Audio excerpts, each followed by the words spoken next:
लाखो केंद्र सरकारी कर्मचाऱ्यांसाठी ही आनंदाची बातमी आहे, कारण कर्मचाऱ्यांना मूळ पगाराच्या 50% रक्कम निश्चित पेन्शन म्हणून देण्याची तरतूद करण्यात आली आहे। Pension fund regulatory and development अथॉरिटीने यूपीएस लागू करण्याची अधिसूचना जारी केली आहे।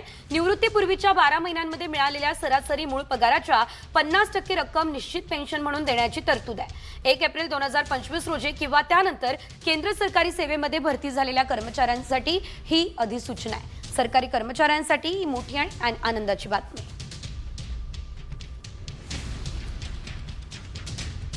मोठी बातमी लाखो केंद्र सरकारी कर्मचाऱ्यांसाठी ही आनंदाची बातमी आहे, कारण कर्मचाऱ्यांना मूळ पगाराच्या 50% रक्कम निश्चित पेन्शन म्हणून देण्याची तरतूद करण्यात आली आहे। Pension fund regulatory and development अथॉरिटीने यूपीएस लागू करण्याची अधिसूचना जारी केली आहे।